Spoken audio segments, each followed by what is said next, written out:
Bonjour à tous, je vous retrouve aujourd'hui pour une nouvelle vidéo de déballage et de prise en main d'un produit chinois qui vient de Chine, comme d'habitude. Quoique des fois c'est pas comme d'habitude. Là cette fois-ci ça vient de Chinatown. Donc je voulais partager ça avec vous, bien sûr, les petits loulous.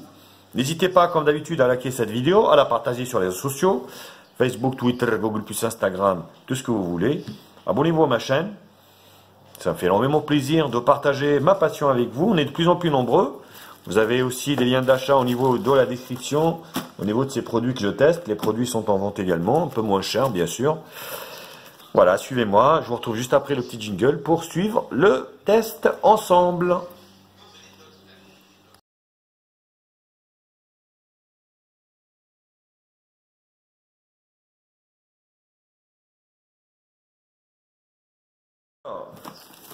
Aucune protection, c'est arrivé comme ça. Vous voyez, là c'est mon adresse. Donc c'est arrivé comme ça, sans rien du tout. On va voir ce qu'il y a à l'intérieur. Voilà. Une marque low cost, comme d'habitude. Il s'agit du HomeTom, un smartphone low cost, bien sûr. Et le modèle TAC, le S7. Donc c'est le modèle HomeTom S7. La boîte est assez basique, on va dire. Hein, vous voyez, plutôt basique, on va dire. Mais voilà, donc du noir. Voilà, on va dire classique. Donc, qu'est-ce qu'on a à l'intérieur? Donc, derrière, on a les caractéristiques. On a un smartphone, donc le HomeTom S7, qui est basé sur un processeur quad-core MT6737, cadence 1 Go 3, support 2 nano SIM ou une nano SIM, une micro SD, Android 7, GPS à GPS, un écran 5,5 pouces HD. Alors, c'est pas vraiment de la HD. Je vous mets en garde parce que vous voyez, c'est 1280 x 640. Attention, donc on n'est même pas sûr du HD vraiment. Donc, dual caméra 13 et 2, caméra avant de 8, 3 Go de RAM, 32 Go de ROM, plutôt correct. Une batterie de 2900 mAh et au niveau des dimensions, 150, donc au niveau de la longueur, 71,7 au niveau de la largeur et 7 mm 7 au niveau de l'épaisseur. Donc un téléphone plutôt bien optimisé de chez HomeTom, plutôt pas mal. Donc on est toujours sur la mode des 18/9e, vous voyez, on regardera après au niveau du téléphone. Qu'est-ce qu'on a? Ça fait toujours plaisir. On a une coque silicone souple, voilà, qu'on essaiera juste après bien sûr. Alors là, un chargeur logoté HomeTom, basique, simple, basique, simple, basique, simple. Donc d'un ampère, donc 1000 mAh. Voilà, donc oubliez la charge rapide pour ce téléphone. Et un câble micro USB 2. Voilà. Donc voilà, basique, hein, sans nom, sans rien. Un film de protection pour protéger votre écran. Basique, simple, pareil. Là, on va remettre ça. Un user guide, manuel d'utilisation en anglais, espagnol.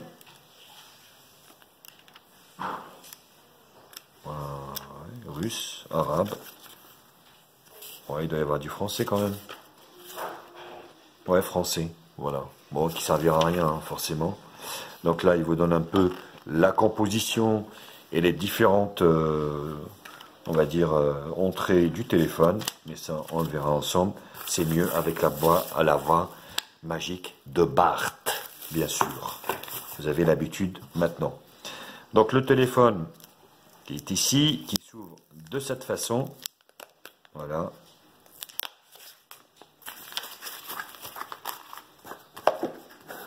Tout brillant, tout beau, tout chaud, qui vient de Chine.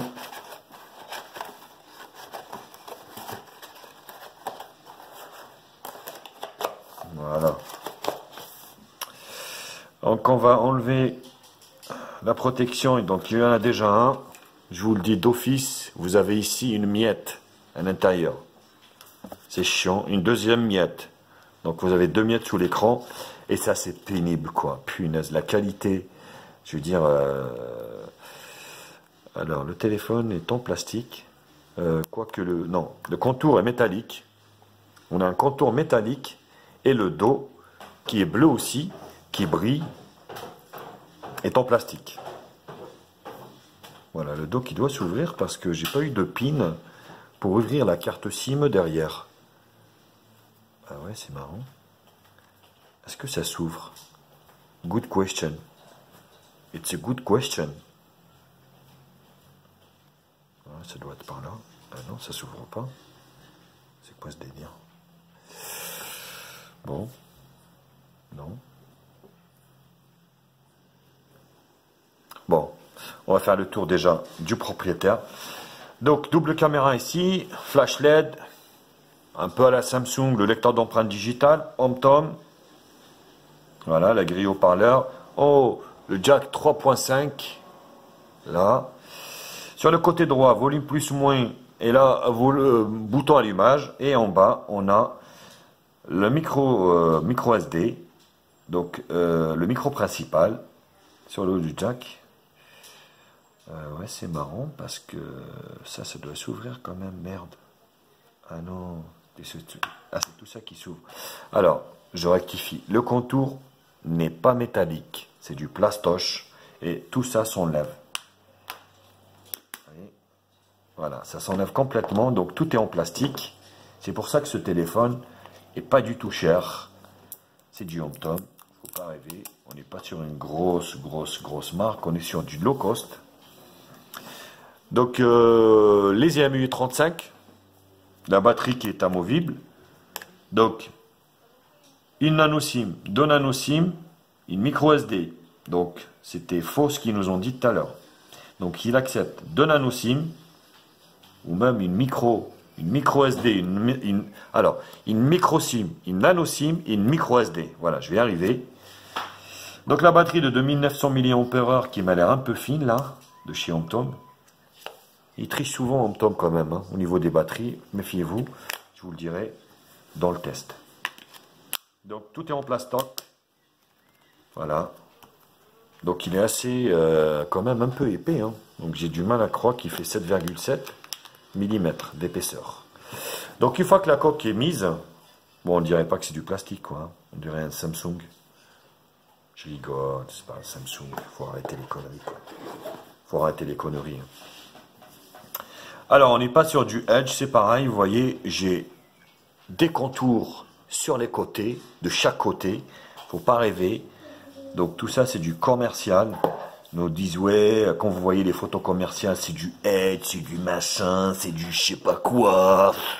Tout ça, c'est du pipeau, c'est du pipi de chat. Donc, voilà, on est sur un smartphone. Bon, qui a un écran, certes, 18/9, tout en longueur, mais voilà, il n'est pas Edge. Et puis les bords, ils sont quand même assez épais, que ce soit en haut ou en bas. Donc qu'on se soit bien d'accord là-dessus. On va configurer le téléphone. Donc les boutons sont sur l'écran. United States. Donc là, on va mettre French. French, France. Premier pas. Ignorer. C'est bizarre, l'écriture, elle n'est pas comme... c'est pas le Time New Warner là, de Windows là. Ils nous ont pondu un nouveau truc là, vous voyez. C'est bizarre, l'écriture, elle n'est pas comme d'habitude. Je ne sais pas si vous avez remarqué. Il est un petit peu bizarre. Alors, je vais mettre mon Wi-Fi et je reviens aussitôt. Voilà, de retour, voilà. Donc, j'ai mis le Gmail et j'ai mis également le Wi-Fi. On va configurer ensemble le reste. Ça va être l'empreinte digitale. Ajouter, schéma. Déjà, la protection d'écran, elle accroche moins que sur... Oh, c'est pas pratique, hein, c'est tout fin, c'est tous étroit là, regardez-moi ça. C'est tout étroit là. Voilà, mais ça marche bien. Ah, bah c'est direct. Bah vous voyez, c'est exactement la même chose que le Ulefone Mix 2 que j'ai déballé. Voilà, déjà. Donc vous voyez, mise à jour OTA directement. Comme par hasard, je suis à 70%. Elle fait 56. Enfin bref. Donc là, la ROM, elle est surlookée de la mort. Donc je suis sur une ROM de chez TomTom. Je suis basé sur Android 7. Voilà. Vue du flotteur. C'est quoi ça? Vue de flotteur. Ah oui, c'est ça. D'accord. Donc le flotteur, c'est ça. Voilà, c'est les raccourcis de chez TomTom. Pourquoi pas. Tac.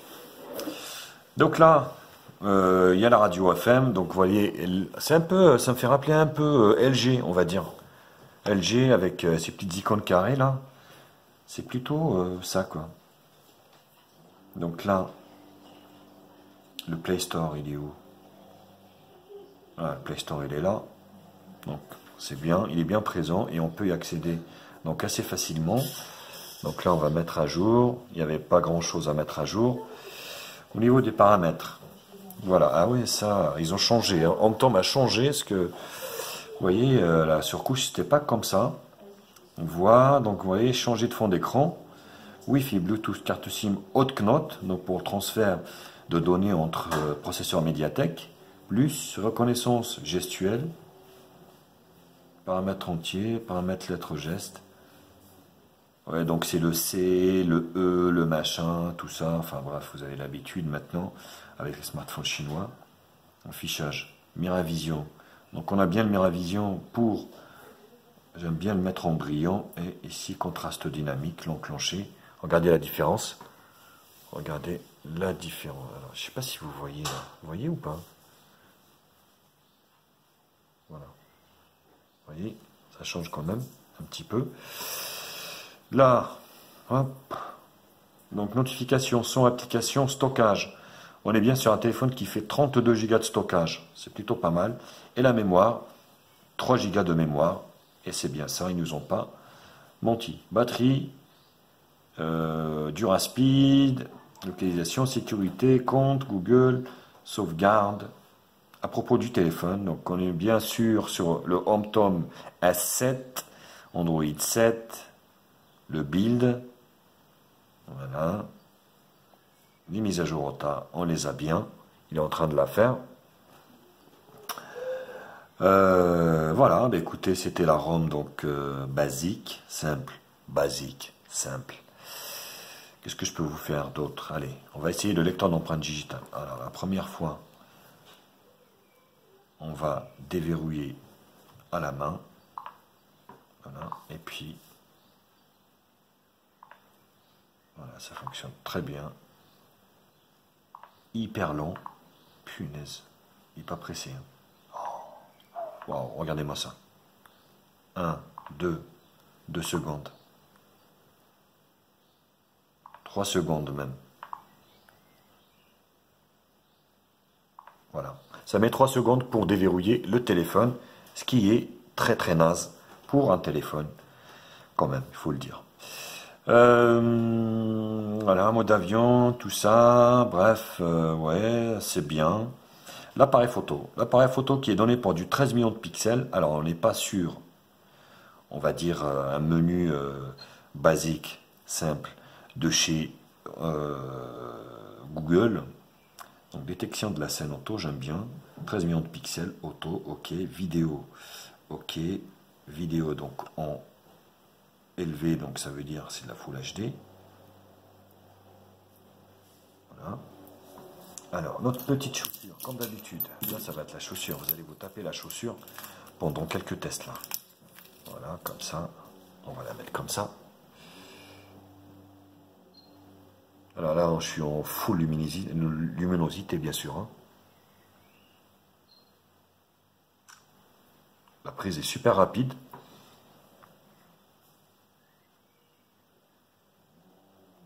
Ouais, c'est plutôt correct, vous voyez. Full Luminate, franchement, c'est pas vilain. C'est pas vilain du tout. Et au niveau de l'appareil de devant, merde, je suis sorti. Là. Coucou. Vous voyez, je suis là, je suis en train de prendre le soleil, la vitamine D, la bonne humeur, et tout ça, tralala, tralala.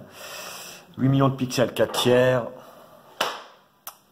et vidéo en HD, plutôt pas mal. Donc là, je vais prendre une petite photo. Là, alors, là, ça fait moins bien que le Ulefone quand même, il faut le dire. Oui, Stiti. Alors la prise est plus rapide que le Ulefone, mais l'image est pourrie, quoi. Vous voyez, elle est rougeâtre à moitié. Voilà. Bon, on verra ça plus tard, plus en détail, bien sûr, plus tard. Ouais, c'est rougeâtre. Je sais pas au niveau de la gestion des couleurs. Ça n'a pas l'air terrible, quoi. Voilà. Bon, là, on est que, on va dire. Bon. Voilà, je sors. Donc là, c'est une multitâche. Et là, les services Google. Donc ça fonctionne plutôt bien. Hein. C'est assez réactif avec 3 Go de RAM. C'est ce qu'il faut. C'est ce qui manquait, franchement, c'est ce qui manquait, on va dire, au Ulefone Mix 2.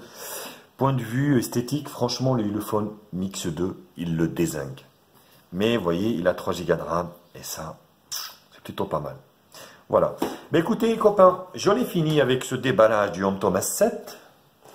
Rivage de Chine, bien chaud. Donc, n'hésitez pas à liker la vidéo. Vous avez un lien d'achat dans la description de ce produit. Abonnez-vous à ma chaîne. Je suis en train de chercher ma claquette.